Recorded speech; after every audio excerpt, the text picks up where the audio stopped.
মানেই ফুলের সুবাস, পাখির কলতান, বই মানেই সুরের পরশ, বই মানেই গান। দর্শক, বই নিয়েই মেলা অমর ২১শে বইমেলা। বইমেলা প্রাঙ্গণ থেকে আপনাদের সবাইকে শুভেচ্ছা জানাচ্ছি আমি ইকবাল খন্দকার। শুরু করছি আমাদের প্রতিদিনকার আয়োজন আলোঘর প্রকাশনা বইমেলা প্রতিদিন। আশা করছি সবাই ভালো আছেন, আশা করছি সুস্থ আছেন, আশা করছি আগামী কিছুটা সময় আমাদের সঙ্গেই থাকবেন। আপনারা জানেন এই অনুষ্ঠানে আমরা লেখকদের সঙ্গে কথা বলি, প্রকাশকদের সঙ্গে কথা বলি, পাঠকদের সঙ্গে কথা বলি আর দিয়ে থাকি নতুন বইয়ের খোঁজ খবর। আজও এর ব্যতিক্রম হবে না। আলোঘর প্রকাশনা দিশা পরিচালিত একটি সামাজিক উদ্যোগ। চলো তাহলে মূল আয়োজনে প্রবেশ করি।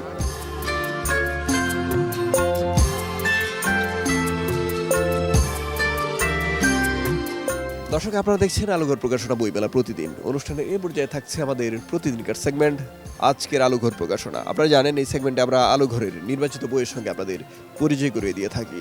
তারই ধারাবাহিকতায় আজ পরিচয় করিয়ে দিচ্ছি 5টি বিশেষ বইয়ের সঙ্গে। প্রথমে হাতের নাম যে বইটি, এই বইটির নাম নানান রূপে তুমি। এই বইটির রচয়িতার নাম সাইফুল ইসলাম চৌধুরী, আর এটি একটি কবিতার বই। আপনারা যারা কবিতার বই পছন্দ করেন তাদের জন্য এই বইটির প্রচ্ছদ শিল্পীর নাম হাসনাত মুবারক। এবার হাতের নাম যে বইটি, এই বইটির রচয়িতার নাম বিরূপাক্ষ পাল। বিরূপাক্ষ পালের লেখা এই বইটির নাম সহজ কথায় ফাইন্যান্স। আপনারা যারা এই ধরনের বই পছন্দ করেন, অর্থনীতির বই বিশেষ করে, তাদের জন্য এই বইটি সহজ কথায় ফাইন্যান্স। এবার হাতের নাম যে বইটি, এই বইটির নাম আবছায়া। আবছায়া বইটির রচয়িতার নাম ফাতিমা রুমি। প্রচ্ছদ শিল্পীর নাম শতাব্দী জাহিদ। রূপচর্চা নিয়ে নানা রকম বই আছে বাজারে। আপনারা যারা রূপচর্চা করেন তাদের জন্য এই বইগুলো দরকার হয়। এবার তেমনই একটা বই হাতে নিয়েছি, সৌন্দর্য চর্চার গোপন কথা। আপনারা যারা এই ধরনের বই পছন্দ করেন, সৌন্দর্য চর্চা করতে চান বই দেখে দেখে, তাদের জন্য এই বইটি। সবশেষে হাতে নাম যে বইটি, এই বইটির নাম দ্য আইকন, আলোকের অন্তরালের গল্প। বইটির রচয়িতার নাম নাজমুল হুদা। আপনারা যারা আমাদের আইকনদের সম্পর্কে জানতে চান, তাদেরকে অনুসরণ করতে চান, তাদের জন্য এই বইটি। দর্শক, আজকের আলোঘর প্রকাশনা এই যে সেগমেন্টটা, এটা এখানে শেষ করছি, অর্থাৎ বই পরিচিতি। আরও অনেক আয়োজন আছে পুরো অনুষ্ঠান জুড়ে, চলুন সেগুলো দেখি।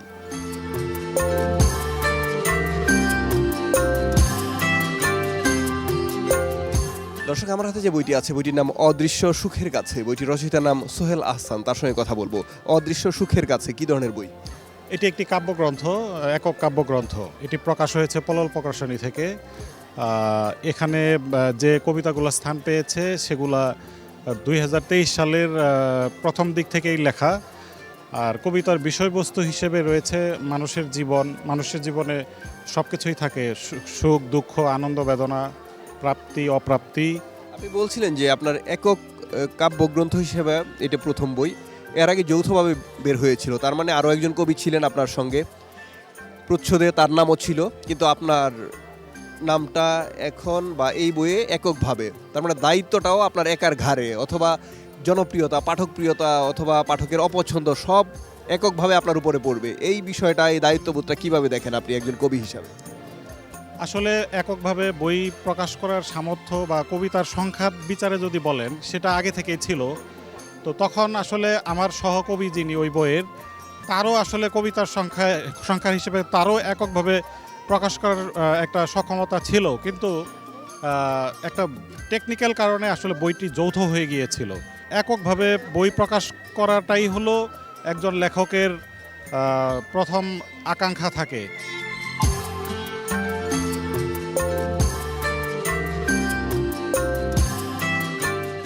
দর্শক, আমি এখন অবস্থান করছি আলোঘর প্রকাশনার 508, 509, 510 নম্বর স্টলে।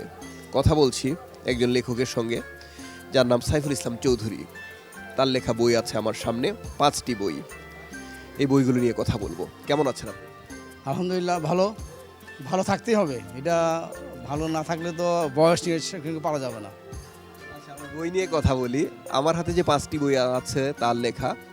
একটি বইয়ের নাম অনুকবিতার ঝাঁপি, অন্যটির নাম নানান রূপে তুমি, আরেকটির নাম স্মৃতির মনোজগৎ, আরেকটির নাম স্মৃতির বিড়ম্বনা, আর শেষ বইটির নাম কখনো বলো না যাই। এই বইটির মধ্যে 3টি বই অন্যান্য জায়গা থেকে প্রকাশিত, আর 2টি বই আলোঘর প্রকাশনা থেকে প্রকাশিত। আলোঘর প্রকাশনা থেকে প্রকাশিত নানান রূপে তুমি এবং অনুকবিতার ঝাঁপি। এই বই দুটি নিয়ে একটু শুনবো। নামই বোঝা যাচ্ছে ছোট ছোট কবিতা। এটা 2 লাইন, 3 লাইন, 4 লাইন, খুব বেশি হলে 5 লাইনের কবিতা।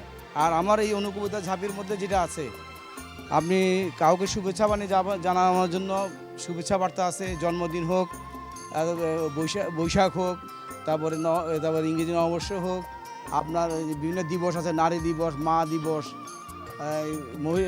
এইসব দিবস ভিত্তিক কিছু আছে, আপনি আপনার পরিচিতজনকে পাঠাতে পারবেন, প্রিয়জনকে পাঠাতে পারবেন। বিষয়বস্তু নির্বাচন একটা কবিতার, তখন পাঠকের একটা ব্যাপার মাথায় থাকে যে কোন বয়সের পাঠক সেটা গ্রহণ করবে অথবা কোন বয়সের পাঠক সেটা গ্রহণ করবে না। আপনি কি পাঠকদের মাথায় রাখেন, টার্গেট একটা পাঠক শ্রেণী আছে আপনার নাকি সবার জন্য? আমি আসলে পাঠক কীভাবে নিল সেটা পাঠকের দায়। আমার দায় হচ্ছে আমার ভাবনাকে আমি প্রকাশ করব। আমি এই দায়টা মাথায় নিয়ে নিয়েছি। আমার যেটা ভাবনা, এই ভাবনাটা আরেকজনেরও পছন্দ হতে পারে, সবার পছন্দ হবে তা না, কিন্তু সবাই ভাবনাটাকে নিবে আমার মতো করে তা না। আমার ভাবনাটা আরেকজন পড়ে একজন নিয়ে নিবে, হ্যাঁ তাকে পছন্দ হবে, সে এটা পড়লো, কবিতার ভিতরে ঢুকলো, হ্যাঁ, এবং কবিতার ভিতরে ঢুকে সে কবিতার রস আস্বাদন করলো। তো রস আস্বাদনের দায়িত্ব পাঠকের, এটা নিয়ে আমি মাথা ঘামাতে চাই না। কবিতা নিয়ে কাজ করা, দীর্ঘদিন ধরে কাজ করা, আমরা দেখি বা আমরা শুনি যে কবিতার পাঠক নেই, এরকম আমরা একটা নেতিবাচক কথাবার্তা শুনি, কিন্তু আপনার এতগুলি কবিতার বই কিন্তু প্রকাশ আমাদের কাছে প্রমাণ করে যে কবিতার পাঠক আছে। আপনি কি মনে করেন? আছে, কিন্তু নেও বলতে পারেন।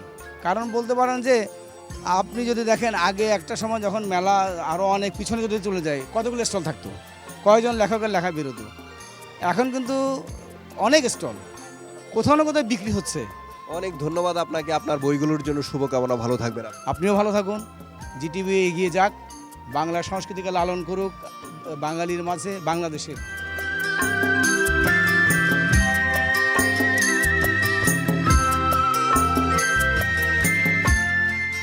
দর্শক, আমি এখন যার সঙ্গে কথা বলবো তিনি আমাদের সম্মানিত পাঠক, তবে তিনি নাটকের মানুষ, খন্দকার শাহ আলম। আপনার নাম বলা হয়নি দর্শকদের, আপনি নাটকের মানুষ আমাদের, কিন্তু বইমেলায় যখন আসেন একেবারে পাঠক হিসেবেই মনে করি বা বইয়েরটা নিয়ে আসা হয়। তবু নাটকের সঙ্গে যে আপনার সম্পৃক্ততা আর সেই সম্পর্কটা যে বইমেলার সঙ্গেও আছে, আপনার মুখ থেকে একটু বিস্তারিত শুনবো। বাঙালির প্রাণের উৎসব হচ্ছে এই বইমেলা। দীর্ঘদিনে এটি নাগরিকদের, প্রায় প্রতিটি মানুষের মধ্যে একটা অনুরণ সৃষ্টি করে যে এই যে মাসব্যাপী বইমেলা, সকল সময়ে এটি খুবই মানে একটু যারা পাঠক অথবা পাঠক নয়, পাঠক হতে আগ্রহী, জানতে চায়, তাদের সকলেরই এক ধরনের সমাগম ঘটে এই বইমেলায়, এবং সারা বছর নাগরিকরা অপেক্ষায় থাকে এই ২১-এর বইমেলার জন্যে। তার পাশাপাশি আমরা যারা শিল্প সংস্কৃতি কর্মী, আমরা তো স্বাভাবিকভাবেই কিছু পড়ি, কিছু জানতে চাই, নানান বই সংগ্রহ করি, সেটা যেমন আগ্রহ করে, সৃষ্টি করে, পাশাপাশি আমরা নাটকের সঙ্গেও এখানে কাজ করছি। যেমন এই অমর ২১-এর বইমেলাকে ঘিরেই আমাদের একটি উৎসব আছে, আগামীকাল থেকে উৎসবটি শুরু হবে ১০ দিন ব্যাপী। অমর ২১-এ নাট্য উৎসব আমরা করছি সরোয়ার্দী উদ্যানের আপনার এই যে মুক্ত মঞ্চে। এই উৎসবটি আয়োজন করছে বাংলাদেশ গ্রুপ থিয়েটার ফেডারেশন, এটিও বেশ কয়েক বছর থেকে হচ্ছে। পাশাপাশি এই উৎসবে ১০ দিনে ২০টি মঞ্চ নাটক হবে। আমরা যারা মঞ্চ নাটকের সঙ্গে কাজ করি, আমরা মনে করি এটি একটি বড় আয়োজন, এটাকে বইমেলাকে ঘিরেই, এবং এই বইমেলা হচ্ছে তার প্রধান উপলক্ষ, যে কারণে এই উৎসবটি আয়োজিত হচ্ছে। কালকে এটি উদ্বোধন করবেন সংস্কৃতি বিষয়ক উপদেষ্টা জনাব মোস্তফা সরোয়ার ফারুকী। শিল্পকলা একাডেমি এবং বাংলাদেশ গ্রুপ থিয়েটার ফেডারেশন এটি যৌথভাবে আয়োজন করছে। আমি সেই উৎসবে আহ্বায়ক হিসেবে দায়িত্ব পালন করছি, এবং কালকে এখানে এই উৎসবটিতে শিল্পকলা একাডেমির মহাপরিচালক সৈয়দ জামিল আহমেদ তিনিও থাকবেন, অনেক কালচারাল পার্সোনালিটিস কালকে আসবেন, এবং কালকে থেকে আগামী ১০ দিন পর্যন্ত এই উৎসব এবং বইমেলা দুটোই আমরা একসঙ্গে উপভোগ করতে চাই। দর্শক, খন্দকার শাহ আলম ভাই তিনি প্রত্যাশা করেছিলেন যে বইমেলায় প্রত্যেকটা নাগরিক আসবেন, সেই প্রত্যেকটা নাগরিকের মধ্যে আপনিও কিন্তু আছেন। যদি বইমেলায় না এসে থাকেন অবশ্যই আসবেন।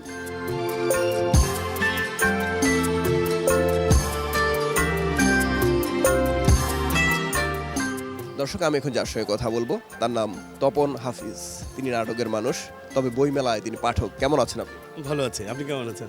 ভালো আছি। আপনারা নাটক নিয়ে আসেন মঞ্চে, নাটক নিয়ে আসেন টেলিভিশনে, সেই নাটক আমরা উপভোগ করি। আর যারা বইয়ের মানুষ তারা কোনো না কোনোভাবে নাটকের দর্শক। এই যে পুরো বিষয়টা একটা পর্যবেক্ষণ আপনার কাছে অবশ্যই আছে। বইয়ের পাঠক, নাটকের দর্শক ইত্যাদি ইত্যাদি সব মিলিয়ে আপনার মুখ থেকে একটু শুনবো। বইয়ের পাঠক আর নাটকের দর্শক একেবারে ভিন্ন কিছু নয়, পরিপূরক। কারণ যে বই পড়তে পছন্দ করে, ভালোবাসে, সে নাটক দেখতেও ভালোবাসে বলে আমাদের বিশ্বাস। কারণ নাটক পড়ার মধ্যে দিয়ে নাটক দেখার আগ্রহ জন্মায় বলে আমরা বিশ্বাস করি। এবং আমরা পড়ে পড়েই কিন্তু নাটকের প্রতি এতটা আগ্রহ জন্মেছে বলে নাটকের মানুষ হয়ে উঠছি, এখনও হয়ে উঠতে পারিনি, বা চেষ্টা করছি।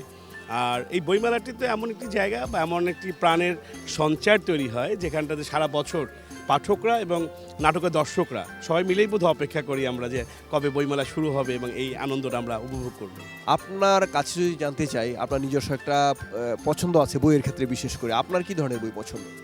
আমি বিশেষ করে যে সমস্ত বইগুলো আমাদেরকে মানে পরবর্তী প্রজন্মকে জ্ঞানী করে তুলবে বা ভবিষ্যৎ স্বপ্ন দেখায়, বা যে বইগুলোর মধ্যে দিয়ে আমাদের আদর্শিক জায়গাগুলো অনেক বেশি শক্তিমান থাকে, ওই বইগুলো আমার বেশি পছন্দ। আমার মনে হয় মানুষের প্রথম দায়িত্ব হচ্ছে নৈতিক এবং আদর্শিক জায়গা থেকে পরবর্তী জেনারেশনকে তৈরি করা, তাতে করে দেশ এবং জাতি অনেক সমৃদ্ধ হয়ে থাকবে। অনেক ধন্যবাদ আপনাকে, বইমেলায় এসেছেন, আপনি আমাদের বইয়ের কাছাকাছি আসেন, এটা আমাদের জন্য আনন্দের বিষয়। শুভকামনা আপনার জন্য। আপনাদের জন্য শুভকামনা রইল। আমরা আশা করব প্রতিদিনের মতো গাজী টেলিভিশনের সঙ্গে সবাই থাকবে এবং বইমেলার সঙ্গে সবাই থাকবে। ভালো থাকবেন, মানুষ সুস্থ।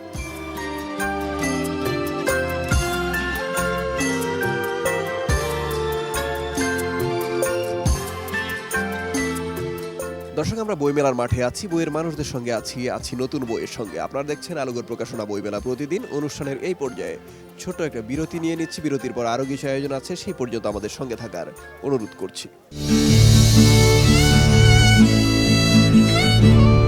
বিরতির পর আপনাদের আরও একবার শুভেচ্ছা জানাচ্ছি আমি, ইকবাল খন্দকার। আপনারা দেখছেন আলোঘর প্রকাশনা বইমেলা প্রতিদিন। আমরা বইমেলার মাঠে আছি, বইয়ের মানুষদের সঙ্গে আছি, আরও কিছু আয়োজন আছে, চলুন সেগুলো উপভোগ করি।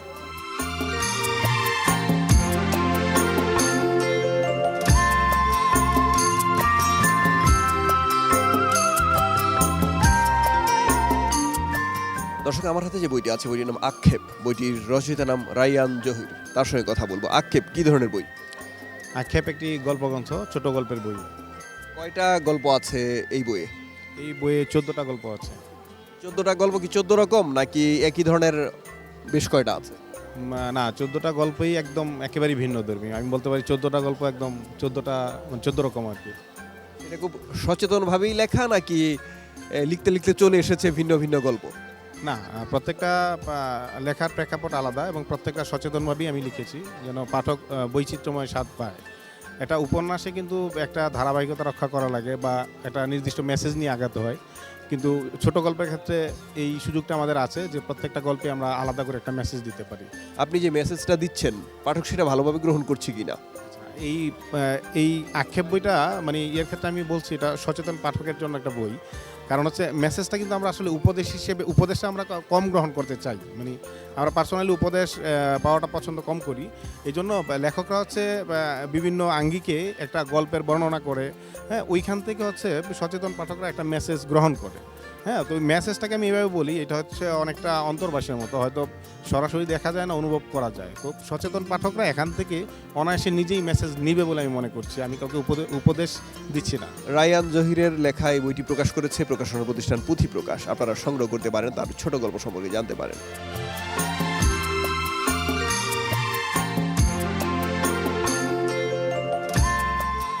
দর্শক, আমার হাতে যে বইটি আছে, বইটির নাম ডিভোর্স এবং অতঃপর। বইটির রচয়িতার নাম সাবিনা রহমান। তার সঙ্গে কথা বলবো।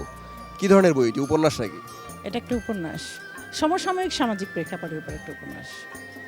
ডিভোর্স খুব হচ্ছে আজকাল, সেটার কোনো প্রভাব আছে কিনা এই বইয়ের গল্পে? তো অবশ্যই ডিভোর্সকে কেন্দ্র করেই বইটা লেখা, এবং ডিভোর্সের পরে তার পরিণতিটা কি হতে পারে সেটার উপর লেখা। আর হচ্ছে যে এখানে ডিভোর্স কিন্তু নানা কারণে হয়, এক একটা পরিণতি এক এক রকম হয়। আমার বইয়ের ভিতরে যেটা আছে সেটা হচ্ছে যে আসলে হাজব্যান্ড ওয়াইফের যখন ডিভোর্সটা হয়, যখন সিঙ্গেল দুজন থাকে তখন সেটার পরিণতিটা এক ধরনের হয়, কিন্তু সন্তান যখন হয় তারপরে ডিভোর্স হলে সাধারণতভাবে সন্তানের উপরেই সেটা প্রভাবটা পড়ে। সেটা কুপ্রভাব, আমি বলবো কুপ্রভাবটা সন্তানের উপরেই পড়ে, তো সেটাকে কেন্দ্র করে লেখা হয়েছে। আপনার কততম বই এই বইটা? আমার 8তম উপন্যাস। আগের কি উপন্যাস ছিল নাকি ছোট গল্প? সবগুলোই উপন্যাস। দীর্ঘদিন ধরে বই লেখা, প্রকাশ করা, সেখানে পাঠকের একটা চাহিদা বোঝা যায়। আপনার কাছ থেকে তারা কি চান, কি পান, বা সেটার প্রতিক্রিয়া কেমন সেটা বোঝা যায়। কি মনে হচ্ছে যে উপন্যাসেই আপনাকে তারা চান, নাকি অন্য কিছু আপনার কাছে চান, গল্প বা অন্য কিছু? আমার আসলে উপন্যাস ছাড়া আমি কবিতা লিখি এবং কবিতাগুলো আমার এভাবে পাবলিশড করা হয়নি, কিন্তু কবিতাগুলো আমি বিভিন্ন জায়গায় দিয়ে থাকি, পত্রিকায় এই টাইপের আর কি কবিতাগুলো লেখা। কবিতা কখনো আমার বই আকারে প্রকাশ করিনি, কিন্তু আমি কবিতা লিখি। দর্শক, ডিভোর্স এবং অতঃপর সাবিনা রহমানের লেখা এই বইটি প্রকাশ করেছে প্রকাশনা প্রতিষ্ঠান কাকলি। আপনারা সংগ্রহ করতে পারেন।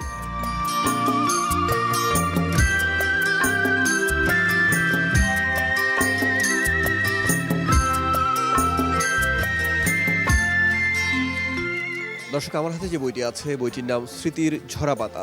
বইটির রচয়িতার নাম দেওয়ান সালাউদ্দিন বাবু। তার সঙ্গে কথা বলবো। কেমন আছেন আপনি? ভালো আছি। বইমেলায় তো লেখকদের ভালোই পাই, আমরা ভালোভাবেই পাই। তো আপনার নতুন বই আমার হাতে, এই বইটা সম্পর্কে আপনার মুখ থেকে একটু শুনবো। স্মৃতির ঝরা পাতা কি ধরনের বই? এটা একটা আত্মজীবনীমূলক বই, এবং আত্মজীবনী বলতে আমরা যা বলি যে নিজের কথা, নিজের জীবনের ঘটনা।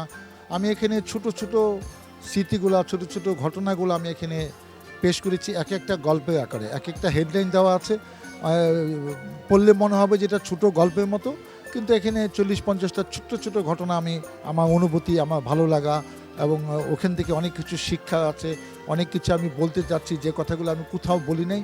এই বইতে আমি সেগুলো তুলে ধরেছি, আমার জীবনের কথা এবং আমার আশেপাশে যে ঘটনাগুলো আমার সামনে ঘটেছে সেগুলো রাজনৈতিক, সামাজিক, পারিবারিক সব কিছু এখানে তুলে আনার চেষ্টা করেছি। আত্মজীবনী তো একটা সময় গিয়ে প্রত্যেকেই লেখেন, যারা লিখতে জানেন তারা লেখেন। আপনার কি ইচ্ছে যে এই যে ছোট ছোট আকারে তুলে ধরা, এখন এটাকে বিশদ আকারে একটা সময় তুলে ধরবেন এবং আত্মজীবনী আপনার কাছ থেকে পাবো? না, আমার আত্মজীবনী 2021 সালে বেরিয়ে গেছে, এক জীবনে আমি একটা মোটা বই, তো সেটা আমি লিখে ফেলেছি। কিন্তু একটি বই তো জীবনের সব গল্প, সব কথা বলা যায় না। তো কিছু কিছু অব্যক্ত কথা থাকে যেটা আমি তোলা প্রয়োজন মনে করি নাই, কিংবা ওই বইতে আনতে গেলে বইটা কলরব আস্তে আস্তে বেড়ে যাবে। তো সেইটা ওখানে বাদ রেখে বাকিটা যেটা মাথায় ছিল এখানে এটা অল্প অল্প করে আমি ঝেড়ে দিয়েছি। আমার আত্মজীবনী 2021 সালে বেরিয়ে গেছে, এক জীবনে আমি এই স্টলে আছে। এটা আমার স্মৃতিকথা, আরও ছোট্ট ছোট্ট ঘটনা আছে যেটা বইয়ের মধ্যে আমি দিতে পারি নাই, সেটা এখানে সন্নিবেশিত করেছি। আপনার যে লেখক পরিচিতি, এখানে দেখা যাচ্ছে যে দেশ ভ্রমণ এবং বই পড়া আপনার শখ। একজন লেখক যখন পড়েন কিংবা যিনি লিখবেন তিনি যখন পড়েন বা দেশ ভ্রমণ করেন, সে দুইটা বিষয়ের মধ্যে লেখার অনেক উপকরণ থাকে। আপনি ভ্রমণে গেলেও সেখানে লেখার উপকরণ পান, আর বই পড়তে গেলেও অনেক আইডিয়া মাথায় আসে। সেখান থেকে কতটা আইডিয়া আপনি সংগ্রহ করেন লেখার সময়? না, বই পড়তে হয় ভালো লাগা থেকে, আর বই পড়তে হয় যে আমার লেখা ধরনটাকে, লেখা স্টাইলটাকে, লেখাকে সমৃদ্ধ করার জন্য বই পড়তে হয়। আর একটা হলো যে আমার ভ্রমণ, আমার অনেক 92 সাল থেকে আমি 30টা দেশের শত শত শহরে গিয়েছি। তো ভ্রমণ করতে আমার ভালো লাগে, এবং প্রতি বছরই আমার 2 ছেলেই বাইরে, একজন ইংল্যান্ডে থাকে, আমেরিকা থাকে। তো আমরা বিভিন্ন সময় বিভিন্ন দেশ ভ্রমণ করলে ওই জিনিসটা আমার লিখতে খুব ভালো লাগে যে আমি ভ্রমণ করেছি, কিন্তু আমি গতানুগতিক লিখি না। ওখানে আমি এমন কিছু লেখা লিখি, কেউ যদি ওই দেশে না যেয়ে থাকে তা মনে হবে যে এই দেশটা ভ্রমণ করলে আমি অনেক কিছু জানতে পারবো, শিখতে পারবো। এবং আমার ভ্রমণ বইগুলো আমি লিখে যাচ্ছি। আমার 8-10টা ভ্রমণ বই ইতিমধ্যে বেরিয়ে গিয়েছে। আগামীতেও ইচ্ছা আছে যে আমি কোনো নতুন দেশ ভ্রমণ করলে এসে খুব তাড়াতাড়ি ওইটা লিখে ফেলি, এই কারণে যে আসলে কয়েক বছর পরে অনেক স্মৃতি মনে নাও থাকতে পারে। তো আমি সেই ভ্রমণ বই আমার খুব পছন্দ, আমি সেই ধারা এখনও অব্যাহত রেখেছি, এবং আমি মনে করি পাঠকরা এই বইগুলো পড়লে ভালো লাগবে। তাতে উপকার কী হবে, কি জানতে পারবে সেটা বড় ব্যাপার না, কিন্তু তা ভালো লাগবে এটা আমি বলতে পারি ইনশাল্লাহ।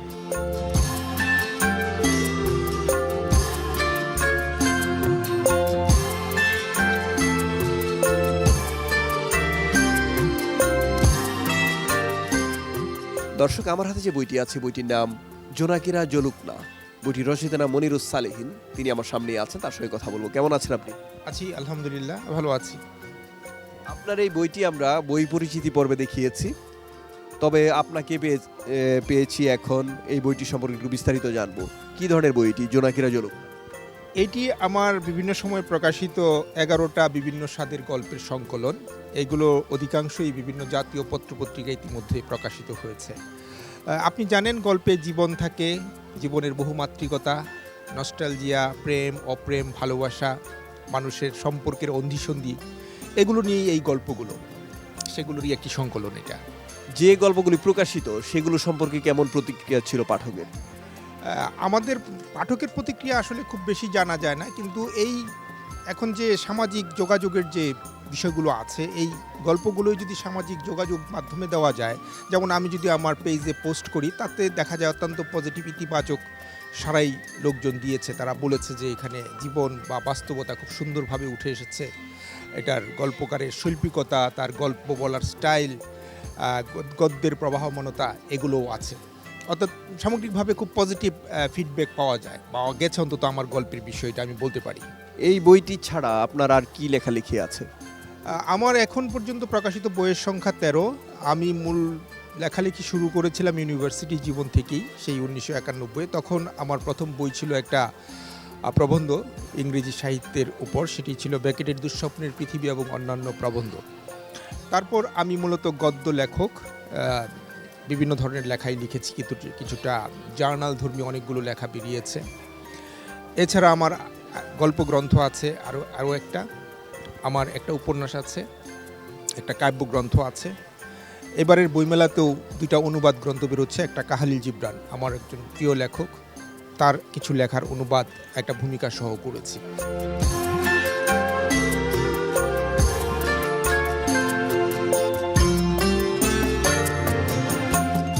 দর্শক, এতক্ষণ আমরা বইমেলার মাঠে ছিলাম বইয়ের মানুষদের সঙ্গে, ছিলাম নতুন বইয়ের সঙ্গে। আজকের মতো শেষ করব অনুষ্ঠান। আগামীকাল ঠিক এই সময়ে আবার হাজির হয়ে যাব আমি, ইকবাল খন্দকার, আর শুরু হয়ে যাবে এই আয়োজন আলোঘর প্রকাশনা বইমেলা প্রতিদিন। সেই পর্যন্ত সবাই ভালো থাকবেন, সুস্থ থাকবেন। আমাদের এই অনুষ্ঠানটি পুনঃপ্রচার হয় রাত 12:30টায়, আর প্রচারিত পর্বগুলো দেখা যায় জিটিভির ইউটিউব চ্যানেলে। সবাই দেখবেন। আলোঘর দিশা পরিচালিত একটি সামাজিক উদ্যোগ, আর উপস্থাপকের পোশাক সৌজন্য বালুজন। সবার জন্য শুভকামনা। আল্লাহ হাফেজ।